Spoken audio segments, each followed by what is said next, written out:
Hello,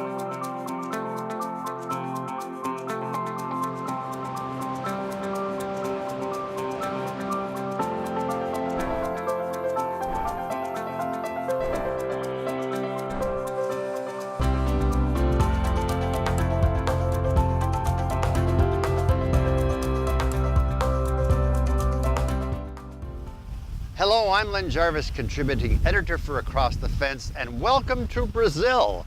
We're starting here in the city of Rio de Janeiro. It's a place of contrast with tall mountain peaks and beautiful beaches like Copacabana and Ipanema that stretch 12 miles along the coast. They're known as the sexiest beaches in the world because of all the beautiful people that come here.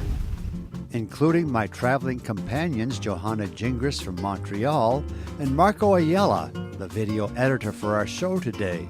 Enjoy along with us. Tall and tan and young and handsome, the boy from Ipanema goes walking, and when he passes, each girl he passes goes, ah. When he walks like a samba that swings so cool and sways so gentle, that when he passes, each girl he passes goes, ah. Oh, les garçons la regardent et leurs idées qui bavardent ont des regards qui s'attardent sur le corps de la fille aux yeux clairs, mais elle ne voit que la mer. And what better way to end our afternoon? Some juice from a fresh-picked coconut, one of the major crops grown here in Brazil. The juice is refreshing, fat-free, with many health benefits. Down here it's called nature's energy drink, and we're going to need a lot of that for our upcoming adventures. We will begin with a 20-minute tram ride to the top of Corcovado Mountain to visit one of the new 7 wonders of the world. It's Christ the Redeemer standing 124 feet tall with his outstretched arms at 92 feet. An awesome sight with the clouds rolling in. Taking 5 years to construct, with stone imported from Sweden, the statue was inaugurated on October 12, 1931. It has become the symbol of Rio and the warmth of the Brazilian people, who with open arms welcome visitors from around the world. From the top of Mount Corcovado, we'll descend to city center to visit the spectacular Metropolitan Cathedral that opened back in 1979 and is dedicated to Saint Sebastian, the patron saint of Rio. Inside are 4 stained glass windows that soar 210 feet from floor to ceiling, splashing colors of the rainbow throughout this place of worship that can accommodate up to 20,000 people. Brazil has one of the largest populations of Catholics in the world, and while we were there, some teens were celebrating Mass and having their photo taken with one of the sisters at the cathedral. Nearby is the Sambadrome, home of the famous Rio Carnival, and at the visitor center, a widescreen TV showed highlights of last year's parade. It is considered the largest of its kind, attracting millions of visitors from around the world. The carnival is organized by the 70-some samba schools in Rio. They are not teaching institutions as the name suggests, but the epicenter of carnival itself. They are associations or social clubs representing a particular neighborhood that work year-round to plan the spectacle that begins just before the beginning of Lent. The parades are held on 4 consecutive nights, during which schools parade one after another from 8 p.m. until daylight. Spectators are encouraged to bring blankets and liquid refreshment. Each school, with its hundreds of dancers, musicians, and floats, has 90 minutes to parade from one end of the Sambadrome to the other, about a half mile. Schools are judged by a jury and the competition is ferocious. On Ash Wednesday, the 5 winners are announced and the Parade of Champions is held 3 days later, with the performers and spectators singing and dancing the night away. When we were there, it was quiet, but we could just imagine what the place was like, filled with some 90,000 spectators cheering on their schools. But surprise, surprise, there was going to be a parade with some of our traveling companions. And down the Sambadrome they came to our cheers and cameras clicking. Since there were no other competitors, they got the blue ribbon. We had some inclement weather while here and hoped we would get a clear day to visit Sugarloaf Mountain, but that didn't happen. The ride to the summit, some 1,300 feet above the city, requires 2 cable car rides, each lasting about 3 minutes. The first stop is Orca Hill, and even this cloudy view of Guanabara Bay is impressive, extending some 80 miles from its beginnings in the Atlantic Ocean. If you are a James Bond fan, I'm sure you remember this scene from the 1979 movie Moonraker.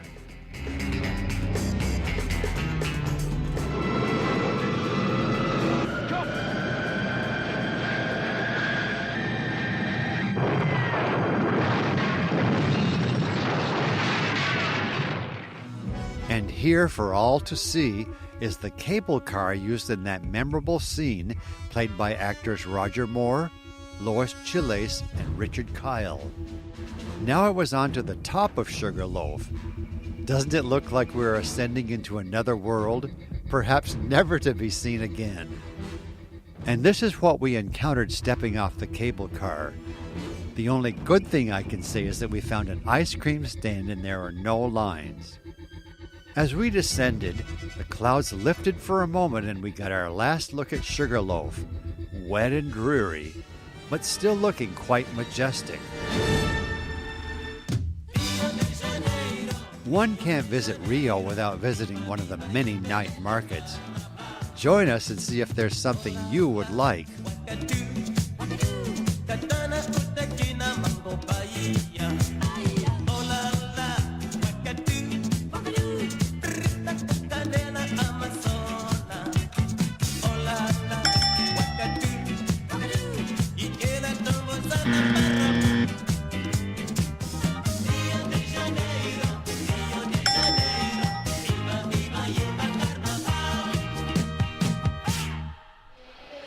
I hope you have enjoyed visiting Rio de Janeiro as much as we have. It's been a lot of fun.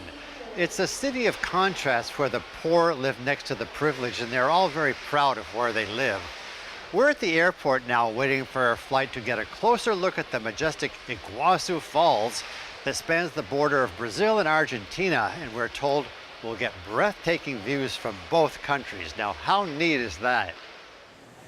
You might have seen photos and read about it, but until you are here, you have no idea of what to expect until you come face to face with the mighty Iguazu Falls and all of its powerful beauty. They are the result of volcanic eruptions that left a large crack in the earth, and to this day play a significant part in the geographical structure of the South American continent. Spanning almost 2 miles, it is made up of 275 separate waterfalls as far as the eye can see. Some massive and powerful, some small and dainty. They are a shock to the system. Their size and scale are unlike any other on Earth, and they became a UNESCO World Heritage Site in 1984, and in 2011 voted one of the new 7 wonders of nature. It's located in one of the few inland rainforests in South America, the Atlantic rainforest, which has been carefully preserved. Unlike many falls that are surrounded by development such as hotels and casinos, Iguazu is pure nature. While you don't get as close to the falls here on the Brazilian side, they do offer incredible panoramic views that help deepen an appreciation for their grandeur.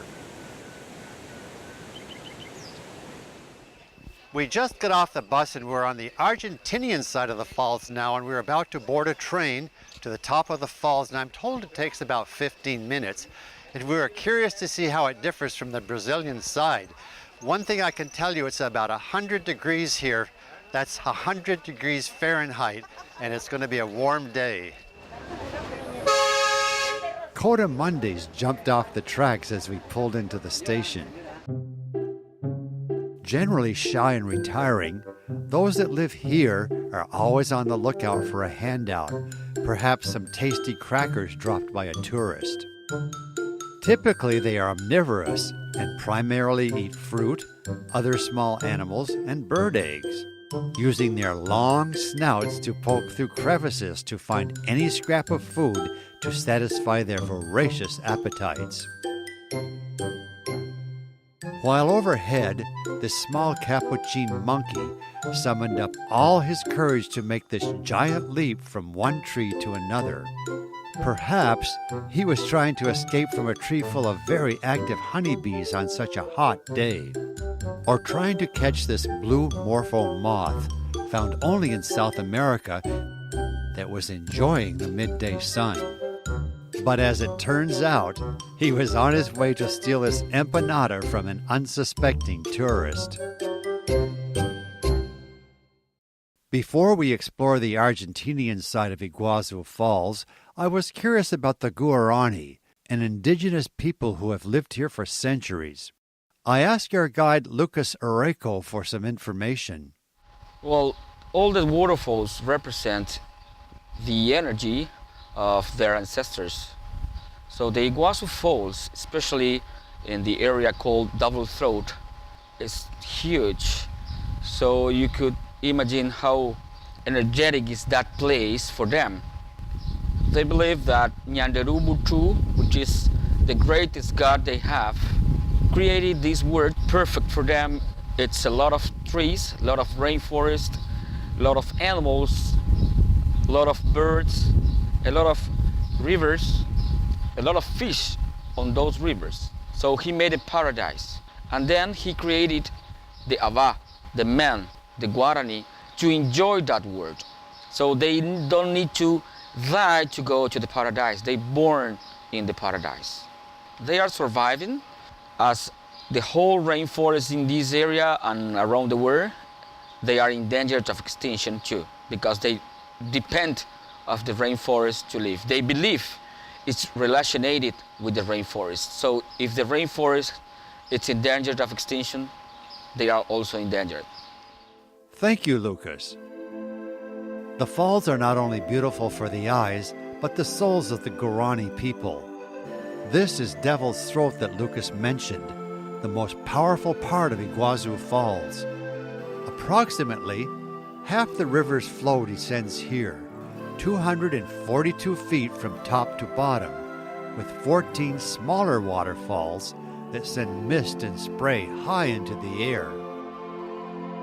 To give you an idea of its power and grandeur, that accounts for some 61,000 tons of water every second. Thanks to boardwalks like these, one can get intimate with the falls and soaked in the process. It's possible to take a speedboat right under the falls for the world's largest open-air shower, but I opted out for fear of getting my video camera waterlogged. Not a good thing in this remote area.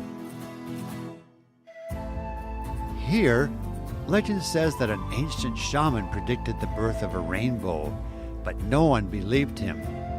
One night, during the full moon, there was a flash of lightning, creating this rainbow that has been here ever since, a favorite photo op for tourists. What an amazing place to conclude our tour here at the spectacular Iguazu Falls, one of nature's most impressive achievements, and I'm pleased that I could share this unique experience with all of you. I wish you were here to feel this mist blowing in across the falls on our backs. For Across the Fence, I'm Lynn Jarvis, and thank you for watching.